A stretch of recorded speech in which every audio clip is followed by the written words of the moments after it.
Il n'y aura pas d'élection au Mali avant la reconquête des régions occupées.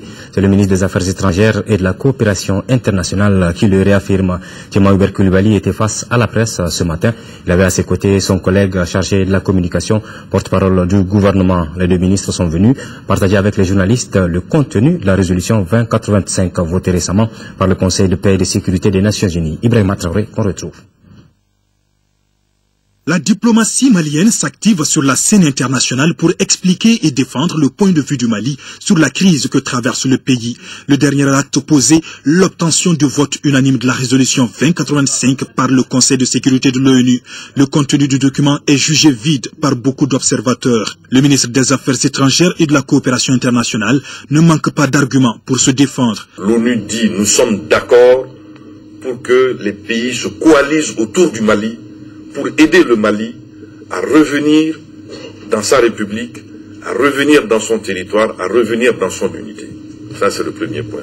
Et deuxièmement, dans cette coalition, nous vous autorisons à déployer une force militaire. Et elle va plus loin.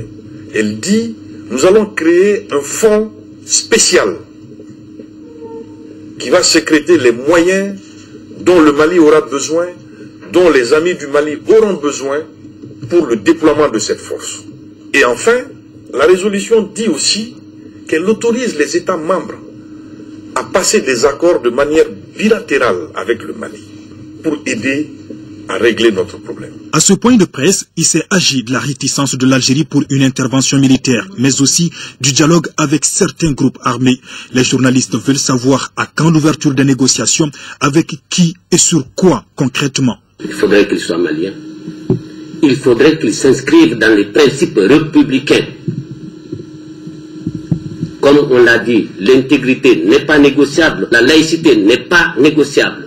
C'est à partir de ces éléments, ces fondamentaux, que nous appelons préalables, qu'on peut en ce moment chercher à savoir quel sera l'objet du dialogue. Les deux ministres rassurent que le Nord sera libéré et des élections crédibles se préparent, mais se tiendront seulement après la reconquête totale des régions occupées.